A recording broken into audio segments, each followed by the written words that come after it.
Se separação ou divórcio traumatiza a criança?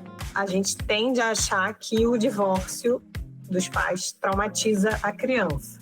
Pode traumatizar, pode não traumatizar, porque não é o evento em si, né? Você mexe com uma série de coisas. E isso tem implicações. Meus pais se separaram, eu não tenho a recordação disso, não me lembro de um sofrimento em relação a isso, mas eu me lembro de um sofrimento em relação ao não ter meu pai presente. Porque, por exemplo, eu via outras crianças que tinham os pais separados, mas que os pais estavam presentes. Era uma pergunta, né? Era uma dúvida que eu, criança, tinha. Por que o pai delas vem e o meu não vem? Quando eu acompanho alguns casos, né, de litígio, que uma pergunta que eu me faço é até onde é válido, né, essa briga, porque se utiliza das crianças, né? Se você for ver disputa de guarda, é horrível. Até nessa situação de divórcio, você não dá conta sozinho. Você precisa, em algum momento, talvez, que alguém fique com a criança, que alguém proporcione um momento para ela de distração, de brincadeira num parque, né? Enquanto você está em casa chorando, sei lá. Olá, seja bem-vindo! Eu sou Juliana Quimina, psicóloga e psicanalista, e esse é o podcast Reinventando Mulheres. O que as mulheres desejam para além do casamento e da maternidade? Esse não é um podcast apenas de psicanálise, mas nessa primeira temporada, ou enquanto durar, dividirei a minha experiência pessoal com outras mulheres que puderam se reinventar a partir de uma separação. Olá, seja bem-vinda a mais um podcast Reinventando Mulheres. Hoje eu tô aqui com a Cláudia Silveira. Hoje o episódio é ainda mais especial porque quem tá aqui comigo é uma mulher que eu admiro profundamente, como profissional, como pensadora e como pessoa. A Cláudia, ela é psicóloga, psicanalista, formada pela Universidade Federal do Rio de Janeiro, com pós-graduação no Instituto Geral de Psicanálise. Ela tem uma trajetória sólida na psicologia hospitalar e hoje atua na clínica e também conduz grupos com mulheres no puerpério. Faz mediação de grupos de leitura em psicanálise, inclusive eu tive a honra de participar, e é daquelas que está sempre estudando, pensando e trazendo algo novo. Mas a Cláudia não para por aí, ela também é podcaster no Fazendo Questão, um espaço incrível onde levanta temas importantes sobre maternidade e agora nessa temporada sobre psicanálise. E como se tudo isso já não fosse motivo suficiente para chamar ela para o podcast, hoje ela vem ocupar um lugar na nossa conversa, o de filha de pais separados, uma vivência que marcou sua história e que ela generosamente topou compartilhar com a gente. Cláudia, muito obrigada por ter aceitado o convite. Obrigada a você, imagina. Nossa, adorei minha apresentação, super pomposa. Ai, que bom! Você quer acrescentar alguma coisa? Não, é isso mesmo. Meus estudos, né, eles vão mais por essa área mesmo, né, da perinatalidade, parentalidade, infância. E aí estou super animada para essa conversa de hoje. Então, aí começando já, né, com o tema do nosso podcast, eu queria te fazer uma pergunta. Se separação ou divórcio traumatiza a criança? Então, para começar, essa é uma pergunta ótima, porque é sempre muito recorrente, né? Ela é muito comum. E aí a gente tende a achar que o divórcio dos pais traumatiza a criança. Não é que não... vou dizer assim, pode traumatizar, pode não traumatizar, porque não é o evento em si, né? E aí eu falo de um lugar que pelo olhar da psicanálise, né? A ideia que a gente tem é que não é um evento que vai traumatizar ou não, mas é como aquilo vai ser vivido, né? Quais são, por exemplo, vou às vezes trazer exemplos para facilitar a gente. Potencialmente, um divórcio pode ser traumático? Pode. Não é uma situação agradável. Mesmo que seja uma separação, um divórcio tranquilo, assim, no sentido de que não tem um litígio, brigas e tal, sempre uma mudança de dinâmica, uma mudança de vida. Você estava numa conformação familiar que vai modificar, então você mexe com uma série de coisas. E isso tem implicações. Agora, o que eu estou querendo dizer que não é traumático em si é que a gente não sabe exatamente quais são as implicações para cada um dos envolvidos. A gente não consegue dizer isso de antemão. Então, assim, a gente acaba pensando que existem formas de se fazer um divórcio, uma separação mais cuidadosa, quando você principalmente tem filhos, né? Mas também pensar que isso não vai ter impacto nenhum, também não existe, né? Algum tipo de impacto vai ter, algum tipo de repercussão, alguma implicação. E a gente vai ter que ver quais, né? E para quem. Então, tem também isso, assim, né? Da gente pensar, então, como é que a gente pode, que talvez isso é que apareça mais na clínica, né? Como é que a gente pode fazer um divórcio, transformar esse momento, não sei nem se a palavra é transformar, mas fazer com que ele seja menos sofrido, talvez, que algum sofrimento, né, alguma tristeza, vai ter. Então, mas essa é uma pergunta muito recorrente, porque é quase colado, assim, tem divórcio, tem trauma. Isso. Né? Então já fica uma coisa ali colada. Isso angustia muito os pais, né? Os pais ficam muito angustiados quando eles estão chegando, porque normalmente chega para mim na clínica com criança já o casal separado ou ali se separando, né? A criança começa a apresentar algumas questões ou na escola ou em casa mesmo, ou os pais trazem querendo me ajuda para que não aconteça, para que ele fique bem. Então, eu não é antes, né? Antes eu costumo ver mais, por exemplo, na clínica com pacientes individuais, que aí começa a falar sobre, às vezes pensar, né? Vou me separar, não vou me separar, talvez vale a pena, não vale e tal, mas aí tem filho, não tem, será que com ele muito pequenininho? E também a gente tem que pensar que o casamento tem uma história, né?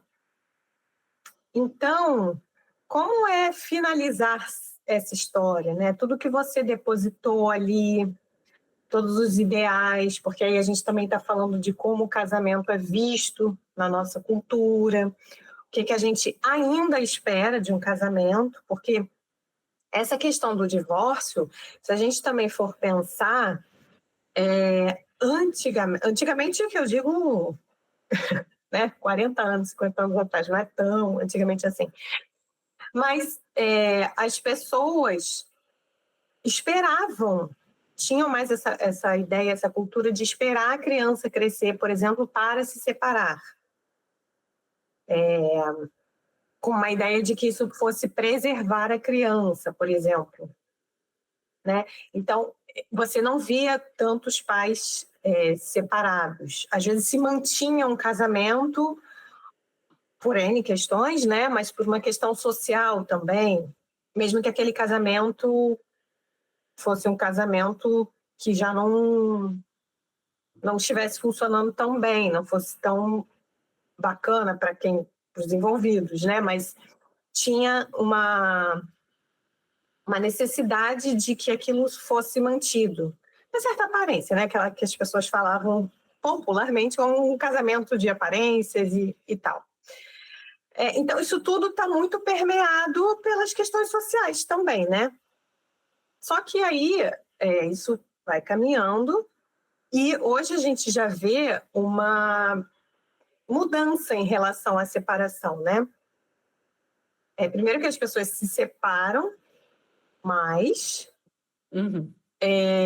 não tem tanto... Ainda é uma dúvida que aparece bastante, que as pessoas falam, ai, puxa, mas é tão pequeno, será que vai sentir? Ficam, né? Mas não chega a ser, acho que, tanto um fator decisivo de não vou separar. Ainda é para alguns casais, né? Mas vem mudando ao longo do tempo.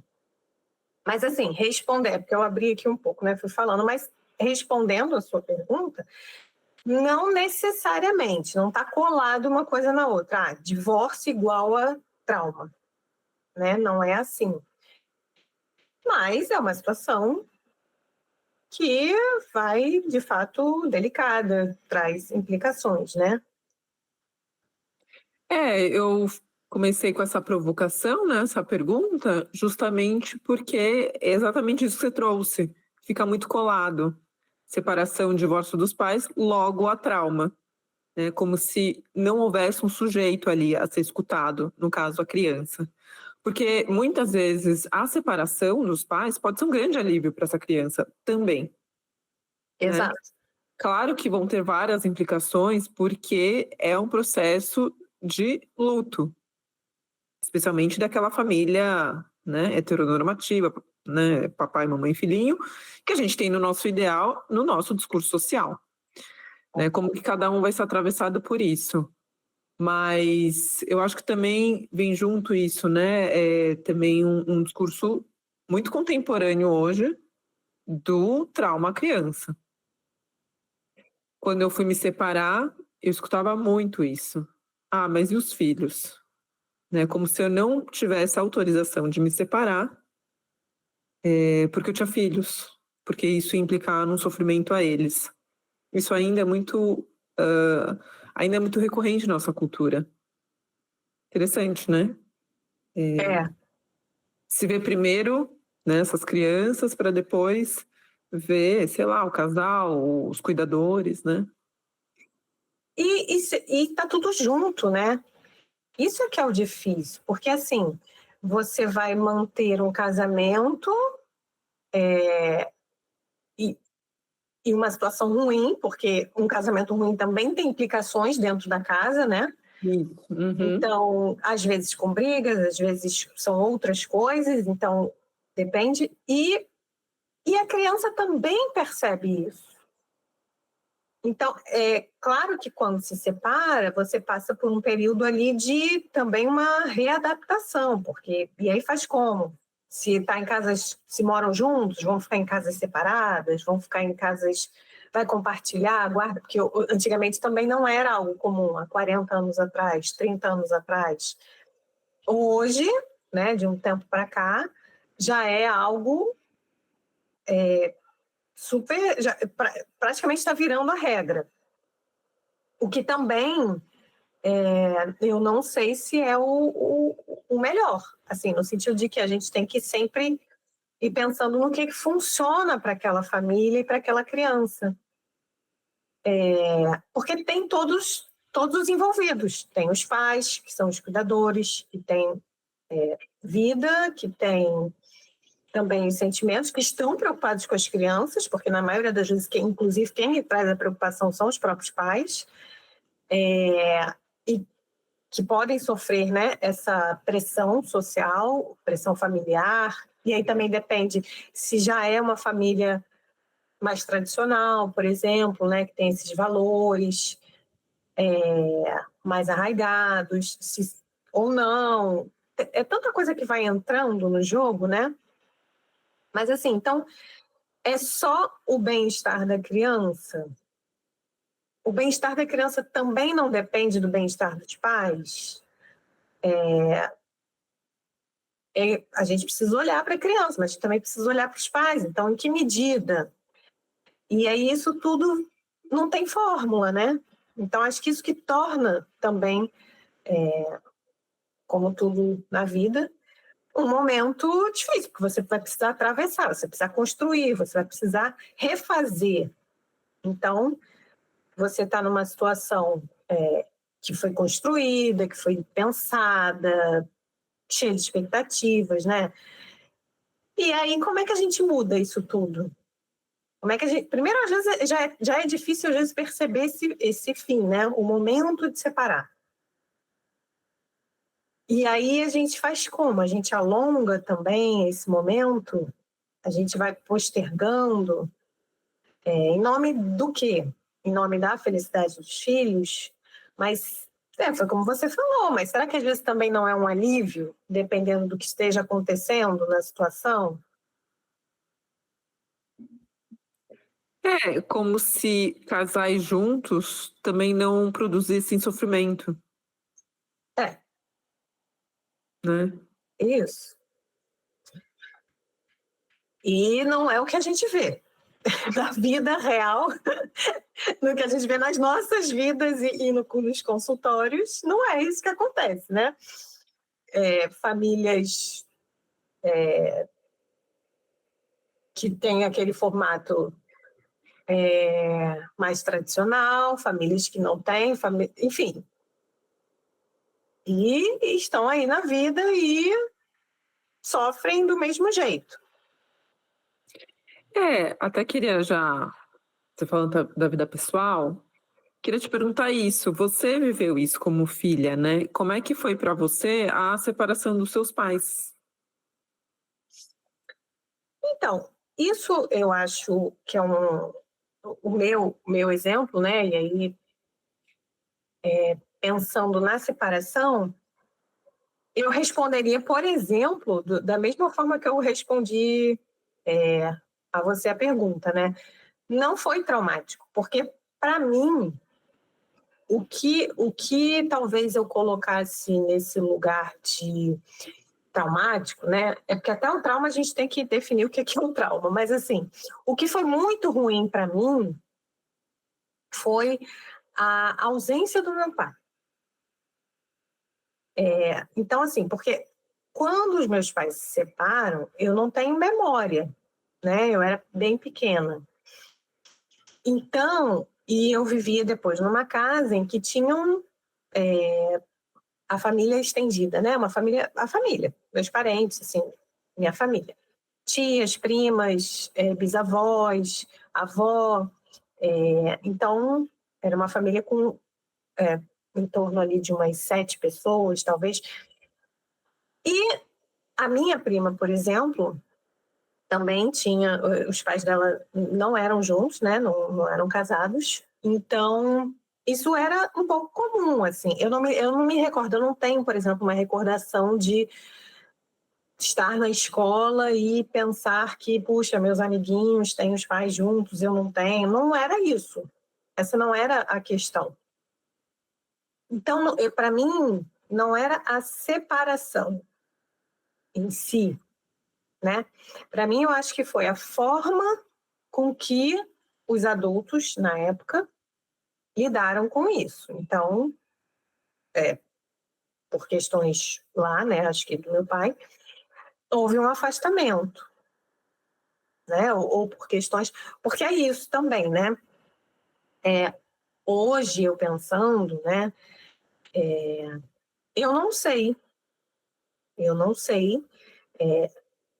Não sei se eu posso colocar tudo na conta do meu pai. Né? Será que não tinha também questões do casal? Porque, assim, a gente tem a história do casal. Então, como é que esse casal se separa? Ele se separa de um modo tranquilo? Ele se separa com uma traição? Ele se separa com... Quem foi que pediu para se separar? Uhum. Foi meio consensual? Chegamos aqui, a gente realmente viramos amigos, sei lá, ou não? Então, acho que isso tudo vai contribuindo, talvez, para essa história do casamento e da separação. E que eu acho que também vai ter implicações.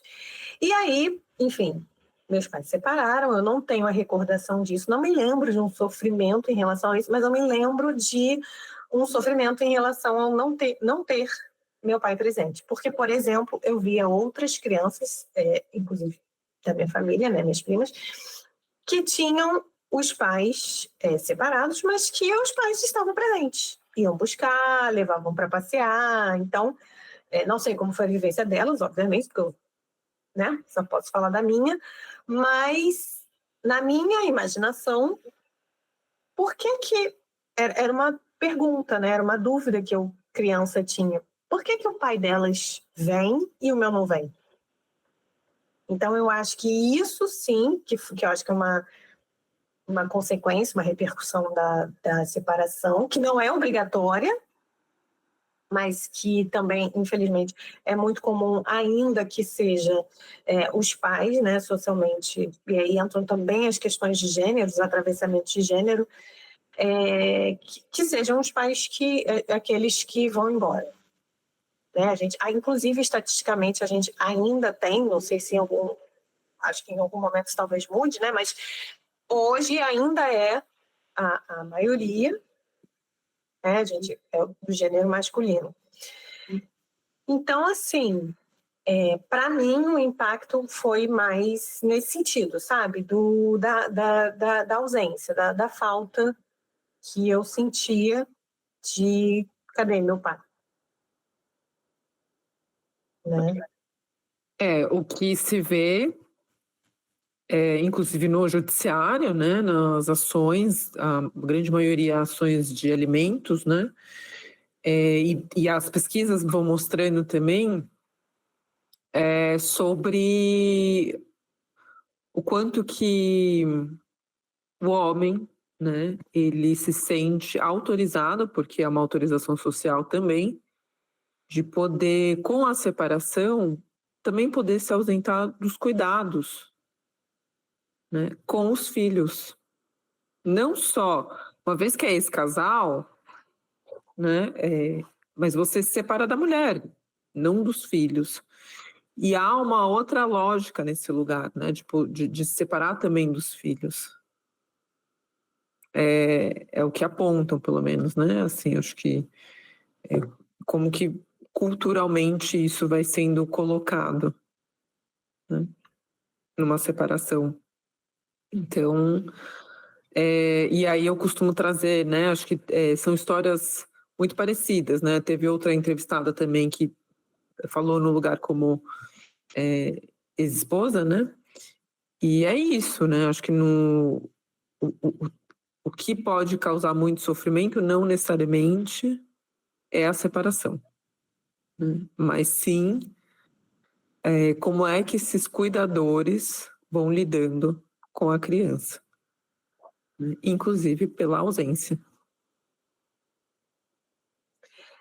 Porque esse momento de se separar, né, aí abre muita ferida às vezes, né? Assim, ressentimentos, histórias passadas, e aí depende, assim, o quanto que você... Aí a gente vai ver, né, o quanto que a pessoa é madura, o quanto que a pessoa construiu aqui, também com a história, né, dos filhos no casamento, né? Como é que essa pessoa no casamento já se responsabilizava, já cuidava, já tinha uma história de cuidado com esses filhos, com essas crianças?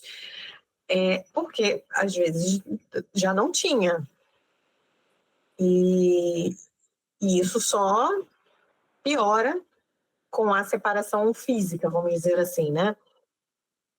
Mas, porque é isso, né? No final, não é a separação que vai ser traumática.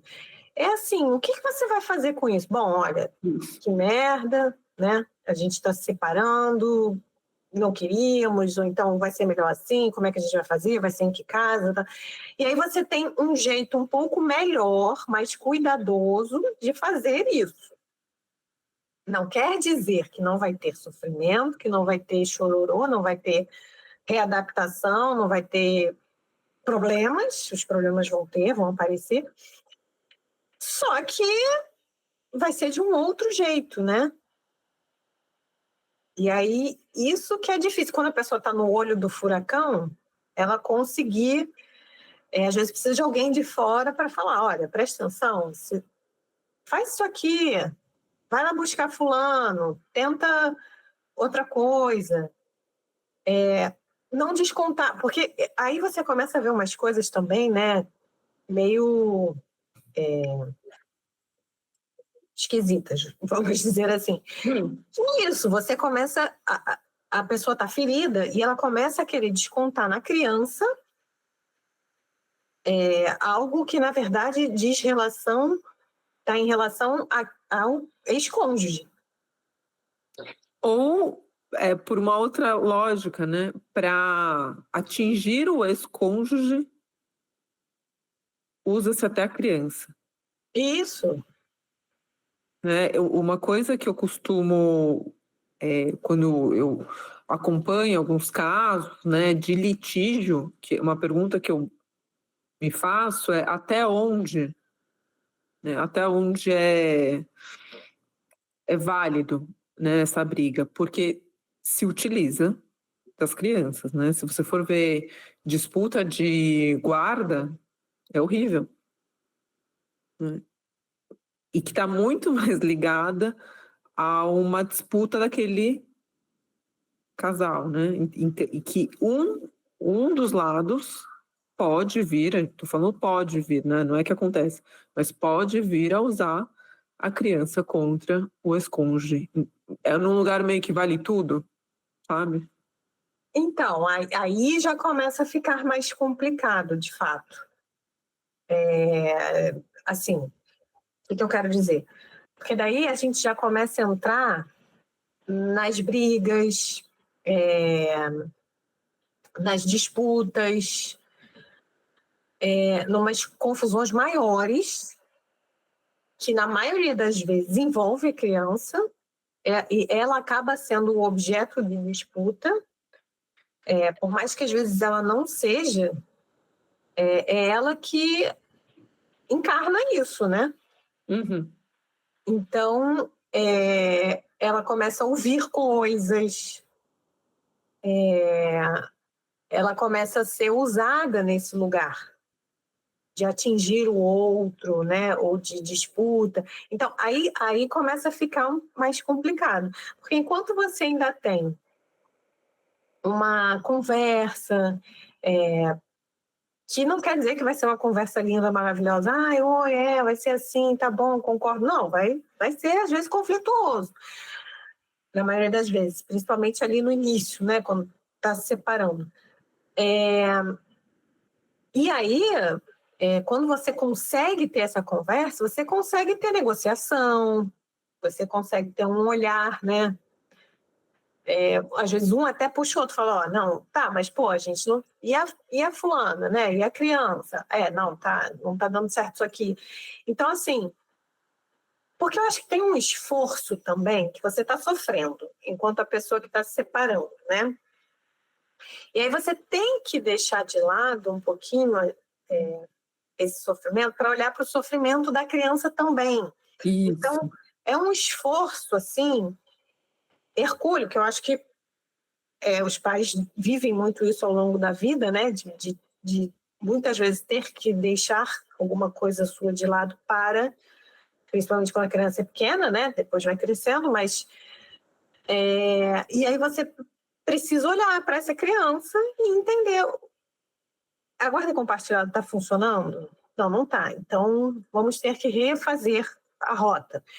Não, está super funcionando. A gente vai ter que mudar, vai ter que ficar em casas mais próximas, porque isso facilita. Vai ter que... E às vezes não é o que a pessoa queria. E também porque tem uma ilusão, às vezes, de que quando a gente se separa, agora então vai ser ótimo, porque eu vou fazer o que eu quero. Só que quando você tem filhos, tem alguma coisa ali que une. Você se separa, mas você permanece unido em algum ponto, principalmente quando é pequeno, né? Quando são crianças pequenas. Aquela pessoa. Você vai precisar falar, você vai precisar encontrar. Porque faz como? Tem uma festinha na escola, só vai um, né? Então, você vai ter que encontrar. Então, assim, quanto mais conflituoso, mais o litígio, né? Essas coisas, dificulta. Realmente, às vezes, vira uma guerra, assim, uma guerra, e dura anos. A gente vê isso na prática. Exatamente. Eu acho que vai caindo muito nesse lugar, de novo, né, o que afinal, acho que eu até vou reformular a pergunta, né, o que afinal pode vir a traumatizar uma criança numa separação? Não é uma coisa, né, não é a separação por si só. Bom, Sim. queria te perguntar, quando que você começou a elaborar essa experiência na sua vida? Foi na análise? Foi na sua formação? Olha, então, essa é uma grande questão da minha vida, né? Eu acho que durante a vida eu fui, acho que ainda estou elaborando muito, de diferentes formas, em diferentes momentos.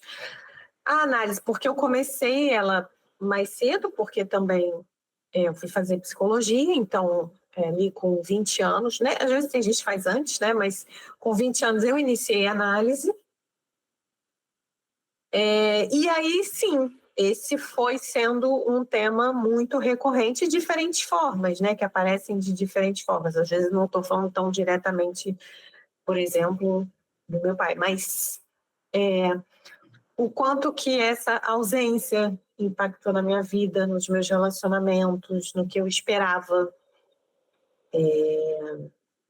de talvez de relacionamentos amorosos, o quanto que isso teve de impacto, acho que na própria parentalidade. Por exemplo, né? Eu acho que eu não chego, eu não diria que eu chego na psicologia e na psicanálise por conta disso, pelo menos não conscientemente.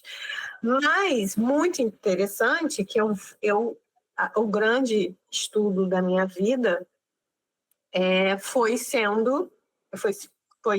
encaminhando pela parentalidade.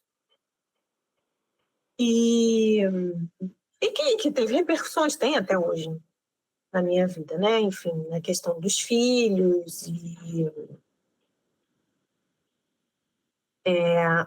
então, sim, eu acho que, assim, como eu fui elaborando, né, que hoje já é diferente do que foi um dia, não acho que seja completamente resolvido, nem sei se isso existe, mas, assim,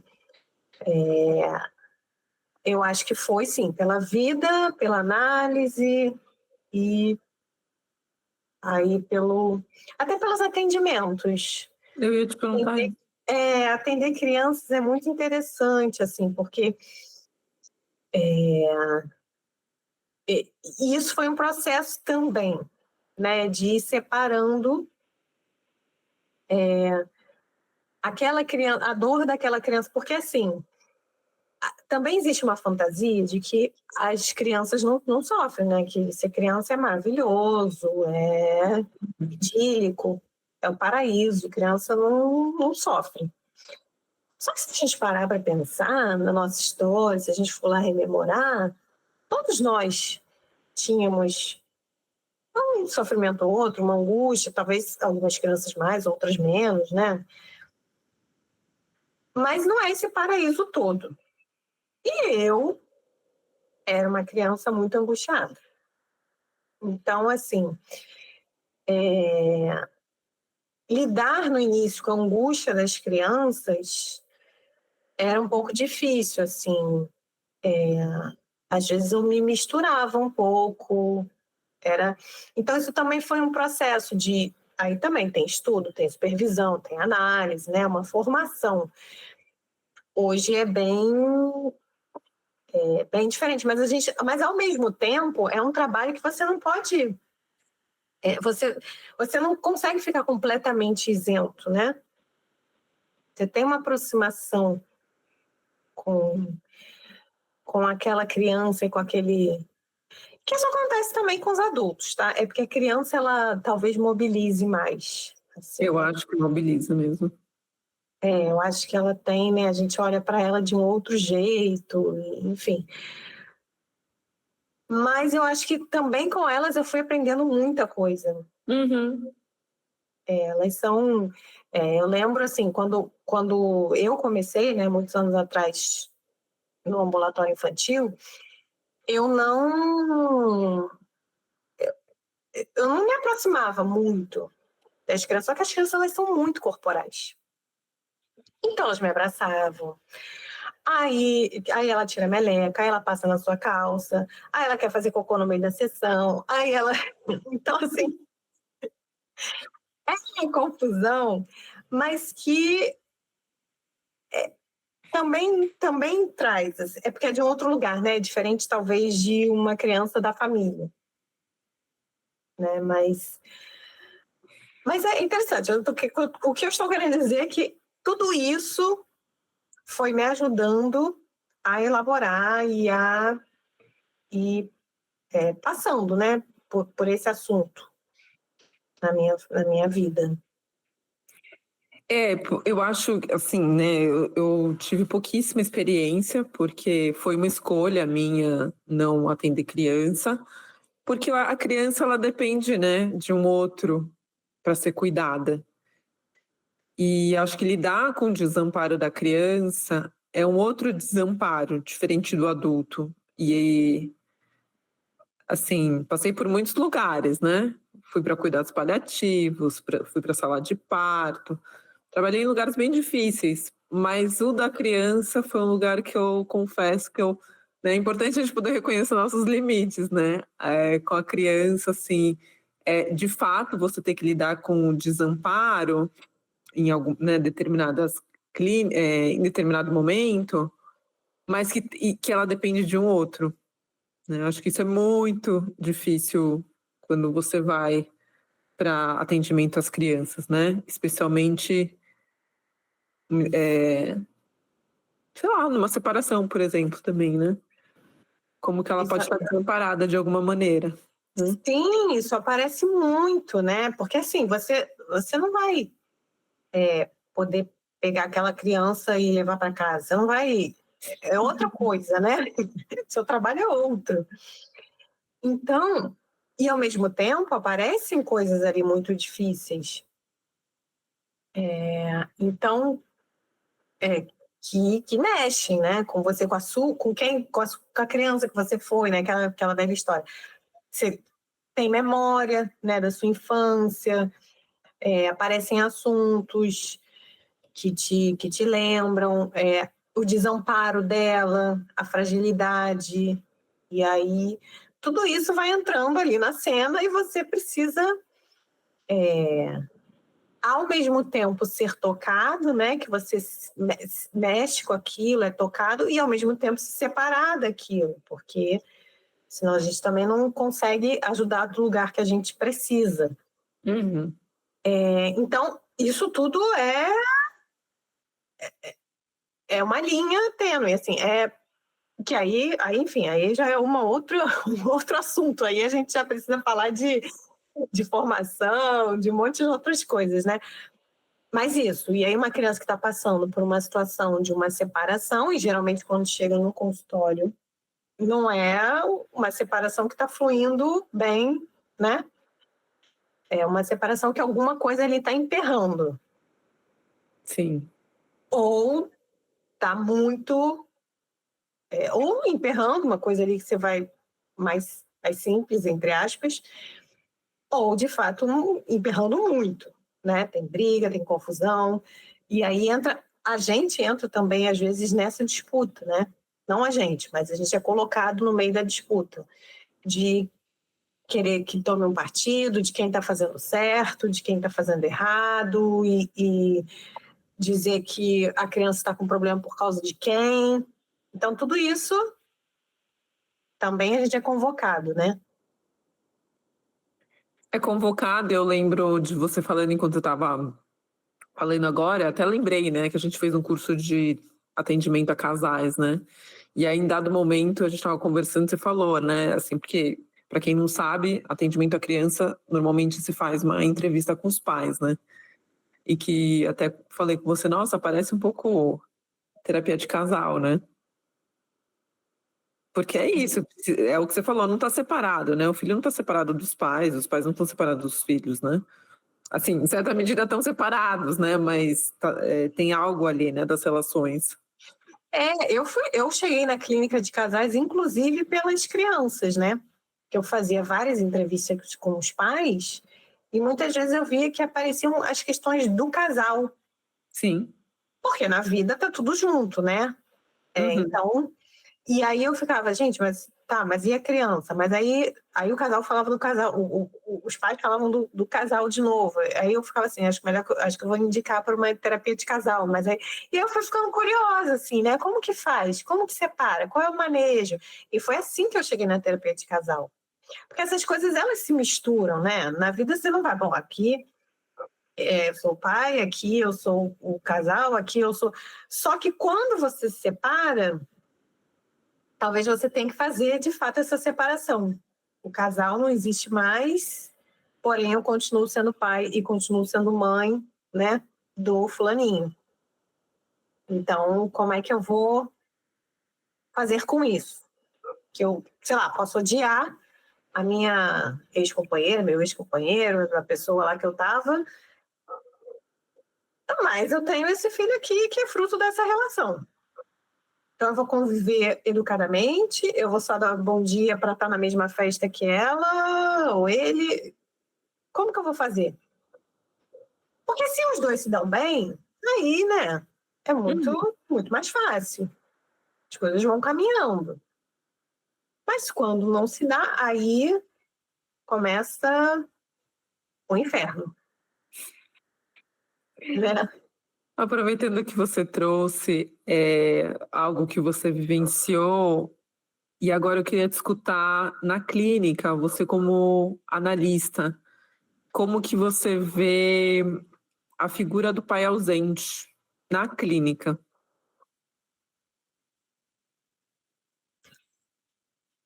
É um pouco como a separação, né? Assim, tem implicações.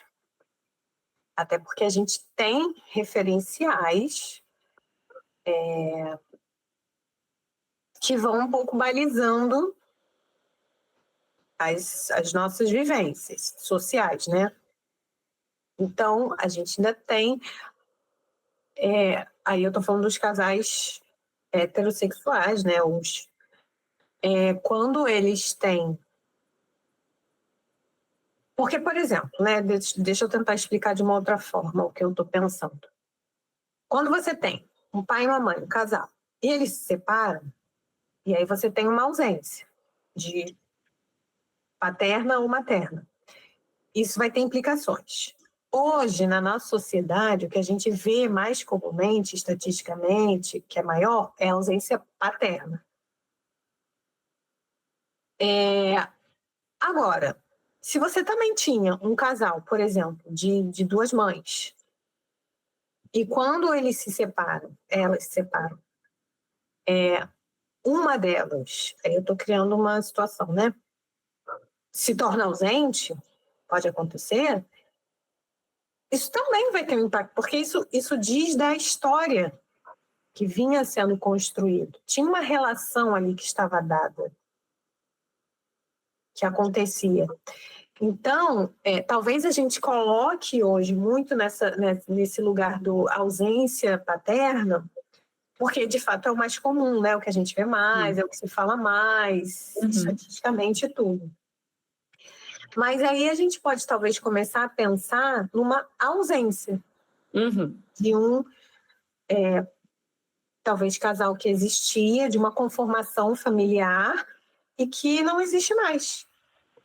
E aí, como é que faz? A pessoa se ausenta? A pessoa vai continuar participando? Quem participa? Entram novas pessoas? Não entram? Então, tudo isso vai depender de como vai ser feito, né? Porque você tem um rompimento de um laço do casal, mas e a relação daquela outra pessoa com a criança? Também vai se romper?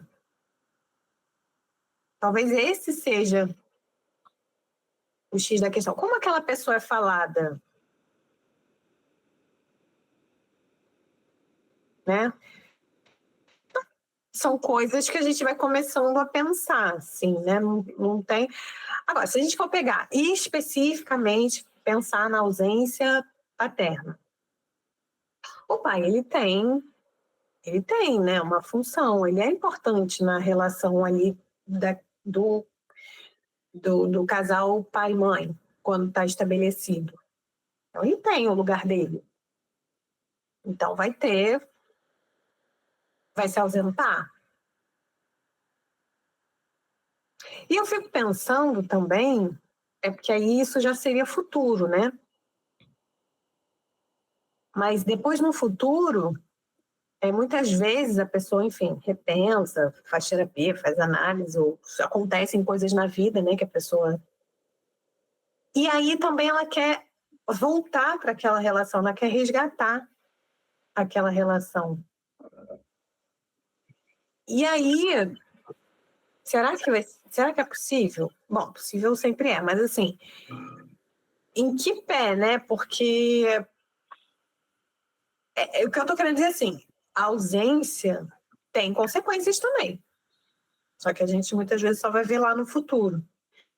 A gente não considera que a criança ela está ali construindo o mundo dela, as histórias dela, as relações dela. Então, se você fazia parte, passa a não fazer mais parte, isso tem consequências. Então, quais? O que vai ser falado dessa pessoa? Por que essa pessoa está ausente? O que aconteceu? Então, eu fico pensando, eu fico vendo um pouco nesse sentido, né? Quando chega no consultório. Que é uma outra pergunta recorrente. Ai, mas o que vai ser, né, dessa criança que não tem o pai, ou que não tem a mãe? E às vezes nem por separação, né, por morte. E também tem consequências diferentes, né, assim, tem implicações diferentes. Lembrei de uma das discussões que a gente teve no grupo, né? No grupo de leitura que a gente fazia do livro, Manifesto Antimaternalista, que em algum momento, né, eu trouxe sobre o Lebovici, né, que ele vai falando sobre adotar o bebê, né, que todo mundo, em alguma medida, precisa adotar o bebê, seja ele biológico ou não, né? E aí eu coloquei essa pergunta, né, será que os pais, eu estou trazendo os pais, né, por serem em sua maioria, será que eles deixam em algum momento de adotar esses filhos quando eles vão embora? Né? Será que adotar é só quando o bebê é muito bebezinho? Né? Será que numa separação também deixam de adotar? Ou, né? Às vezes eu fico até pensando, será que adotaram? Uma boa pergunta. Melhor, né? Acho que interessante isso quando você pergunta. Ou o que tinha ali, né? O que era essa relação que se estabeleceu? Que talvez agora... O que faz ela não ter continuidade, não ser mais possível? A gente vai tentando ali olhar, né? Entender o que acontece, quais são os pontos, as dificuldades. Porque isso que também é ao mesmo tempo o bonito e o difícil, né? Que é um emaranhado, assim, né? Não tem uma linha causa e efeito direta. Então, geralmente, o que é um emaranhado, e a gente vai ali tentando tatear, bom, então tem isso aqui, então nesse ponto começou, mas aí não queria o filho, mas aí aceitei mesmo assim, e aí tal, não, mas aí eu não foi no momento, o momento estava ruim, enfim. Como é que vão sendo construídas, tecidas, né, essas histórias? Porque é difícil a gente achar uma causalidade, né? E é difícil achar uma causalidade, e o que eu vejo na clínica de algumas mulheres muito angustiadas, né, com os filhos, Acho que de poder se perguntar mesmo, né? Uma vez que tem a ausência do pai, como é que vai ser isso para essa criança? Mas cada sujeito vai achar um caminho, né? Algumas crianças, inclusive, têm outras figuras que podem aparecer no meio, né? Pode ser um avô, né? Pode ser, sei lá, uma figura de um professor, né? Mas, né, até para a psicanálise, né? A função paterna, né? Não necessariamente é o pai, mas né, pode ser tantas outras coisas, né? Que seja, não seja a função materna, né? Mas pode ser uma instituição, pode ser, enfim. Então, não está dada de saída, né? Essa resposta mesmo. Mas, né? Que de novo, eu concordo totalmente com você que tem suas implicações, né? Uhum. Não sabe quais. A gente não consegue dizer antes, né? Isso. Como que vai ser. E isso a gente sempre observa nas famílias que têm mais de um filho. Isso sempre acaba ficando mais evidente. Como é que cada um deles dá uma saída para aquela mesma situação que eles estão vivendo, né? De uma separação, de um divórcio, sendo litigioso ou não, as crianças dão destinos diferentes. Então, às vezes, na mesma situação, uma delas fica melhor, né? Vai conseguindo ali de algum jeito, e outra, às vezes, começa a apresentar vários sintomas, né? Alguns sintomas. Às vezes, demora mais, vai apresentar mais lá na frente. Então, isso é diferente. Isso a gente vê, é mais fácil de ver quando são irmãos, quando tem mais de um, né? Sim. Bom, e a gente chegou no bloco, né? Se existe vida após a separação. Você acha que existe vida após a separação para os filhos? Existe, tem que existir. A vida continua. O que eu acho dos filhos é que, assim, quanto menor, né? Assim, os pequenos, talvez eles precisem de mais ajuda. E até os adolescentes, né? Eu tô dizendo assim, porque se já são adultos, já está num outro patamar. Mas, sempre lembrando, não estou dizendo que não vai ser difícil. Mas, quando são crianças ali, quando são adolescentes, eles vão precisar de ajuda para passar por esse momento. E aí a gente precisa, enquanto adultos, estar atento a isso. Às vezes, o que ajuda é porque a gente está tão imerso, os adultos, né, que estão se separando, eles estão tão imersos na dor deles daquele momento, que está aguda, né, que é difícil, que eles têm pouca disponibilidade para olhar. Então, não é que você tem que se forçar a olhar, mas aí talvez o que você tem que fazer é buscar ajuda de pessoas que possam te ajudar a contornar e ajudar a criança a contornar essa situação. Né? Porque eu acho que até nessa situação de divórcio, você não dá conta sozinho. Você precisa, em algum momento, talvez, que alguém fique com a criança, que alguém proporcione um momento para ela de distração, de brincadeira num parque, né? Enquanto você está em casa chorando, sei lá. Né? Não sei o que você vai fazer, a pessoa que está se separando. Mas que é uma outra coisa também que aparece muito. Tem muitas dúvidas e perguntas que vão aparecendo assim, né, dos pais e tal. Porque eu não choro na frente dele, eu fico com medo dele achar que... Então, assim, é proibido de chorar? Não, gente, não é proibido de chorar. Você tá todo mundo vivendo uma situação triste, é uma situação triste. nas situações tristes, a gente também chora. Se você está com vontade de chorar. Então, só que aí também a criança te vê chorando, aí a criança já pergunta, né? Tá chorando por quê? O que aconteceu? Aí talvez isso é que comece a angustiar, porque daí você começa a ter que falar alguma coisa para a criança, não sabe o que você vai falar. Então a pessoa prefere até nem chorar na frente para não ter que passar por essa situação. Tudo bem, não, é isso, não tem uma regra, né? Ah, não pode chorar na frente. Não, gente, pode chorar, assim, né? Não tem uma regra, pode chorar. Tem que chorar. Não pode chorar. Você vai viver, você está triste, vai chorar. Só que aí é isso, de novo. Ficou triste, chorou na frente da criança. A criança perguntou, realmente. Você vai ter que, assim, você vai responder alguma coisa.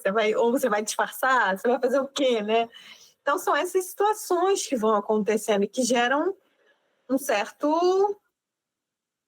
uma angústia, né? Às vezes um desespero nos pais. Meu Deus, o que eu faço? Porque também quer poupar a criança, né? Que não é ruim, a gente quer poupar a criança.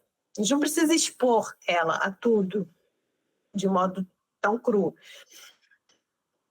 Mas algumas coisas precisam ser faladas, que é outra dúvida que aparece. Isso. Eu conto ou não conto? Bom, mas se você vai separar, como é que você não vai contar? A pessoa vai ver, não vai ter mais outra pessoa na casa. Vou mudar de casa, vou mudar de... Então, assim, porque é tão desesperador que eu acho que a pessoa nem percebe que não vai ter como não contar. Alguma história vai ter que ser contada. Mas nesse sentido, acho que às vezes de até de poupar a criança, né? O que, assim, totalmente compreensível. Mas é isso, a gente vai dando também nas doses, né? De acordo com a idade da criança. A gente vai vendo o que ela pergunta. E a gente vai indo devagarzinho, vai caminhando. As coisas vão acontecendo, a gente vai caminhando, a gente vai falando e a gente vai resolvendo. Mas isso tudo também num cenário melhor, né? Porque sempre a gente tem que lembrar que tem aqueles cenários que são bem caóticos, que são situações super complicadas, que às vezes envolvem violência. Então, tem as proporções, né? Guardadas as devidas proporções. Então, mas eu acho que até nesses casos que envolvem violências, muito conflito, até nesses casos, em alguma medida, é importante que seja falado, dito algo, porque não dizer nada, acho que são os extremos, né? Expor demais, mas também não dizer nada, pode ser muito angustiante para essa criança que, de alguma maneira, ela está percebendo uma movimentação, né? E que um adulto que tem mais repertório possa, de alguma maneira, nomear algumas coisas, porque isso é muito comum, Cláudia, assim, quando eu fiz a mediação do grupo das mulheres em situação de separação e divórcio, era algo que aparecia bastante, de poupar as crianças, né, de não chorar na frente também, mas especialmente de poupar. Mas o que é poupar se ela também está vivenciando aquilo, né? Sim. Essa medida, né, é sempre uma medida difícil. Eu acho que ela tem a ver com a idade da criança, com o que a criança pergunta, com o que a criança vê. Acho que são formas que você vai aos pouquinhos entendendo que dá para... Porque o principal é você ir colocando em palavras, criar uma história para aquilo. Para que não fique sem sentido, porque sem sentido não vai ficar, a criança vai dar o sentido dela, mas você vai ajudando também. Isso, você vai colocando palavras, né? Algumas coisas você vai antecipando, é uma coisa que a gente usa muito com criança. Se você já sabe que alguma coisa vai acontecer, você antecipa para a criança, olha, então amanhã vai ser assim, porque mamãe ou papai, ou sei lá, né, não vai estar aqui, então a partir de de amanhã a gente vai ter uma outra casa. Vai contando, vai mostrando como funciona, vai assegurando. É claro que assim, é isso, né? Se uma das pessoas se ausenta, você também não tem como criar uma história no sentido de uma mentira, né? Vai vir não sei quando. E isso acho que angustia também. Muito. Porque eu vou falar o quê, né? Se a outra pessoa não tá, se a outra pessoa não quer participar, se a outra pessoa não vem, não convive, não... Só que também a criança vai ver isso. Uhum. Ué, cadê o fulano que não tá aqui? Isso. Então, você não tem como mentir, né, assim, mas também vai ter que colocar algum tipo de palavra ali, você vai ter que narrar alguma coisa, né? Sim, sim. Queria te perguntar, né, e para você, se existiu vida após a separação dos seus pais, o que hoje, né, você consegue perceber que foi importante para você nesse processo todo? Olha, da separação, eu acho que sim, tem vida completamente, a gente cria, a gente, a gente vai criando, né? Vai. Agora, eu acho que talvez o que foi que eu falei, né? Mais lá no início, o que talvez tenha tido mais impacto para mim e que eu acho que ainda tem, né? Foi essa história de uma ausência. Que para mim, enquanto criança, fui construindo as minhas histórias sobre isso. E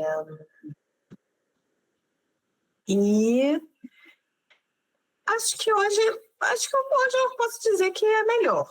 Assim, lido um pouco melhor com isso. Mas ainda é tema de análise, ainda. Porque o que acontece, né? Fiquei pensando aqui agora. A gente, quando essas coisas acontecem muito cedo, né? Quando a gente é pequeno, tem essa necessidade de que adultos, de que outras pessoas te ajudem a passar, né? Construir algo, essa história, ajudar nessa história, né? Porque também acho que a pessoa nem vai conseguir construir a história toda para você, né? Então, e cada um vai fazendo o que pode, né? Por isso também que é importante, né? Essas outras pessoas na vida da criança. Porque aí tem a tia, tem o tio, tem os primos, e isso tudo vai dando um contorno e vai criando memórias, vivências, histórias que vão ajudando também, né? Assim, escutando, a gente conversa bastante, né? Até te falar sobre isso, né? Te perguntar, porque ao mesmo tempo que há uma ausência, né? Ao mesmo tempo, né? Porque não é uma coisa que exclui a outra, tem algo que entra aí na sua história, né? Que são as mulheres, né? As Sim, tias, as primas, sim. os avós, né? Uma família que vai se configurando de um outro lugar, mas muito interessante também. Eu até tinha escrito. Eu comecei a escrever textos mais soltos, né? Uhum. Reflexivos e tal. Até escrevi no meu blog. que fala um pouco sobre a história com a minha avó, que era uma pessoa que cuidava de mim. E aí, como também essas narrativas, elas vão mudando. Então, a história que eu contava sobre a minha avó para mim mesma, a história que eu contava do meu pai para mim mesma, e como isso ao longo do tempo vai mudando. Então, algo que, por exemplo, que você trouxe da minha família ser mais família extensa, né? Família que não é o padrão heteronormativo, família tradicional, pai, mãe e filhos. E aí, em determinado momento, eu acho que eu achava isso ruim. Né? A história que eu tinha, que eu me contava, era que da falta, de que eu não tinha uma família tipo pai, mãe. Por que meu pai não está aqui, pai, mãe, filho? Mas depois eu fui recontando essa história nesse sentido, de que, bom, mas era uma família de mulheres, uma família grande, uma família... um outro cenário, mas que você precisa colocar também, porque aí é isso, né? Talvez qual foi a forma que isso foi vivido, foi contado, estava do lado do quê? Da falta? Porque também tinha potência, mas talvez isso não fosse valorizado, né? Então, isso foi fruto também de estudos e de análise. E de viver isso na clínica com outras famílias. Acaba que tudo se mistura, né? Porque você vai vendo na prática, você vai estudando, você vai falando da sua história na análise, então vai tudo... E aí você vai vendo que assim, poxa, mas por que eu contava desse jeito? Tem esse outro jeito aqui também?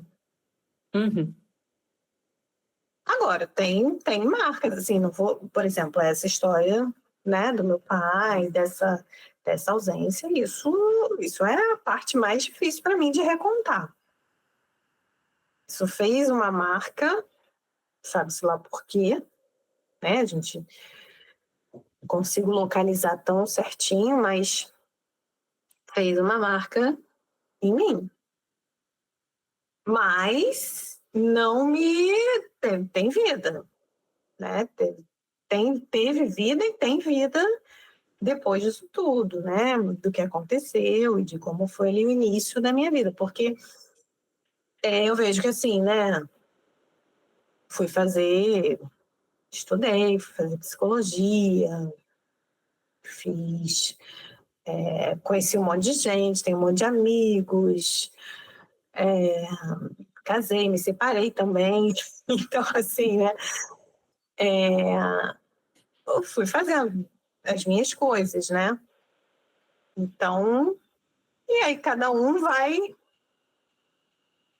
sei lá, lidando aí com as suas histórias, né? Com essas coisas que vão acontecendo, né?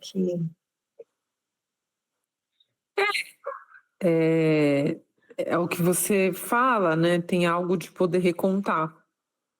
Por isso que é tão importante o processo analítico, né? De poder ver a história, né? De poder falar, se escutar e contar de novo dessa história, né? Como é que vai se elaborando, né? E que é um processo muito solitário, né? Porque não se trata da pessoa física ali, né?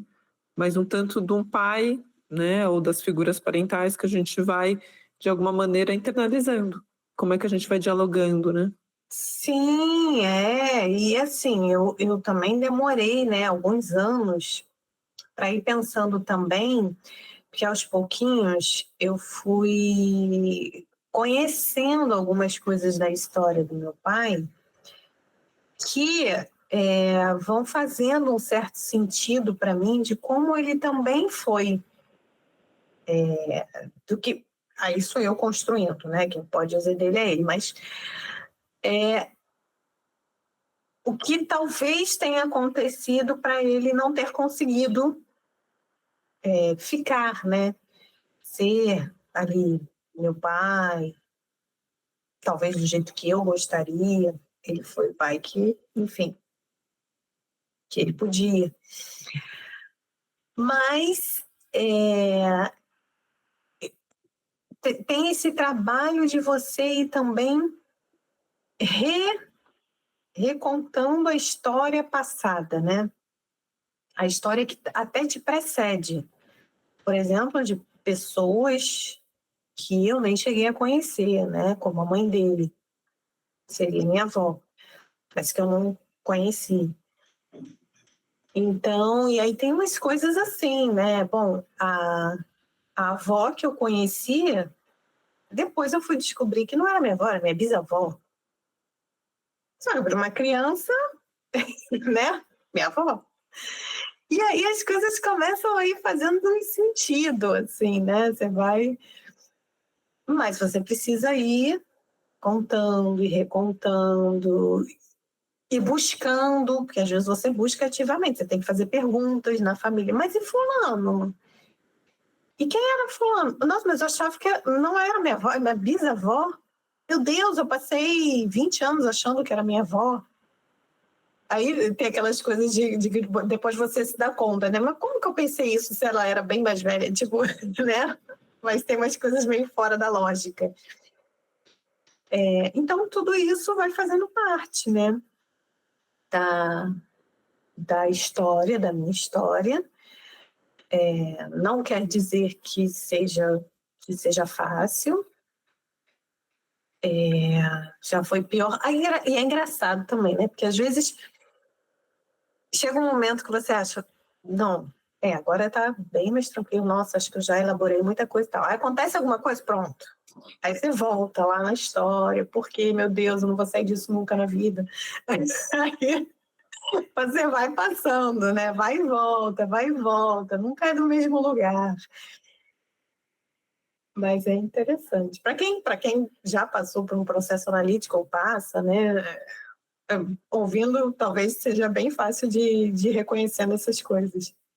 Eu acho legal você compartilhar isso, porque é isso, né? Acho que quem passa ou já passou por um processo analítico vai dando essas voltas, vai precisando falar, né?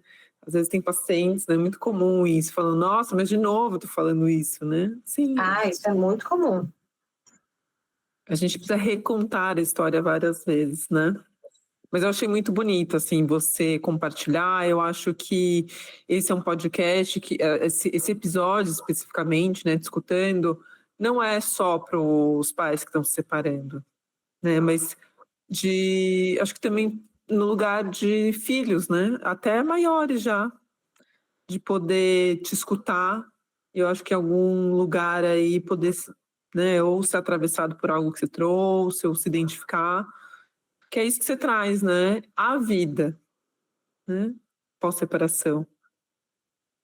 Mesmo que tragam algumas marcas, né? E o que você pode fazer com isso, né? Seja estudar, ir para o meio da parentalidade, né? Cada um vai dar um destino, né? E aí, para encerrar, acho que tem a ver com isso, queria te perguntar o que é se reinventar para você? Olha, essa é uma pergunta, acho que difícil, hein, para mim. Imagina, você está aqui. Se reinventar, né? E a gente vai se reinventando, né? Algumas vezes com acontecimentos na vida. Eu acho que é você, talvez, bom, hoje, né? Como eu tenho vivido isso, você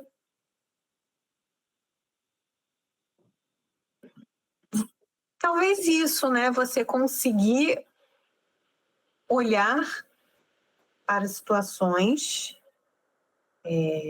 que passaram ou que você está passando e você conseguir ver de um outro ângulo, de um outro jeito que você nunca tinha visto antes. Acho que isso é uma reinvenção.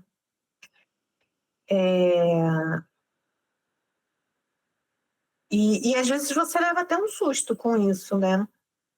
É uma surpresa, assim, porque você passa por uma situação que você fala, nossa, passei desse jeito por isso, caramba. Se fosse há 5 anos atrás, acho que você consegue até perceber, assim, teve uma mudança, né? Teve um certo salto aqui, alguma coisa aconteceu. Tem umas reinvenções que elas precisam ser mais ativas, eu acho, na vida. A gente precisa estar mais ativa para que elas aconteçam. E tem outras reinvenções que elas vão... só depois você leva esse certo susto. Nossa, alguma coisa mudou aqui. Tá diferente. Me reinventei. Então, acho que tem essas 2 reinvenções, assim. Mas, acho que é um pouco por aí. Mas, gente, pergunta difícil, hein? Achei difícil essa. Não sei se... Claro, não, super respondeu, e assim, de uma forma super, super bonita. Eu acho que essa conversa de hoje, quero até agradecer, né, quem ficou escutando a gente até aqui, que foi um episódio um pouco mais longo, porque eu acho que isso reflete também muito da nossa relação, né, porque eu acho que foi um episódio muito fluido esse, da gente, né, parar, pensar, elaborar, que eu acho que representa muito como que é a nossa relação, né? Porque quando a gente se encontra, a gente conversa também por bastante tempo, né? Nossa, eu adorei, assim, de escutar. Foi realmente muito bom. Embora a gente já converse bastante, a gente fala bastante, a gente é bem amiga. Mas foi muito bonito de escutar e poder, né, escutar sobre essas marcas, as dores, né? Mas que é possível se reinventar também, né? Sim, com certeza. Muito obrigada pelo convite. Nós somos amigas, né? Então a gente conversa muito fora. Mas eu quero agradecer aos ouvintes, né? As pessoas que estão assistindo, também por terem ficado até o final. E dizer que, assim, gente, olha, esse convite aqui foi... Eu falei, não, tenho que participar. Porque quem me conhece sabe que eu sou muito reservada. Essa é uma reinvenção, vamos dizer assim, atual, de poder, por exemplo, no blog, aqui, trazer coisas da minha vida. Porque, assim, gente, eu não gosto de falar da minha vida. É bem estressante falar da minha vida, mas foi super, assim, realmente foi fluido, gostei de participar. Eu no início falo, né, que não é um podcast de psicanálise, embora a gente acabe trazendo as referências, não tem como. Sim. É muito de uma troca no lugar, né, de um tema ainda muito tabu. Queria te pedir para você deixar suas redes. Gente, escutem eu fazendo questão, que essa temporada é sobre psicanálise. Queria que você deixasse seu contato, suas redes, para quem quiser te seguir. Eu tenho um site, que é o claudiaborges.com.br, porque eu uso Cláudia Borges, né? Meu nome para as redes, então tem no Instagram, Cláudia Borges Psi, tem o site claudiaborges.com.br, que tem o blog lá dentro, tem o Fazendo Questão, que no Instagram é Fazendo Ponto Questão, são principalmente essas redes, mas no site tem todos os links. Então é isso, gente. Muito obrigada. Também vou pedir para vocês seguirem o Reinventando Mulheres no Instagram e nas plataformas. E até a próxima convidada, que também vai trazer sua história de se reinventar. É isso. Até mais. Tchau, tchau.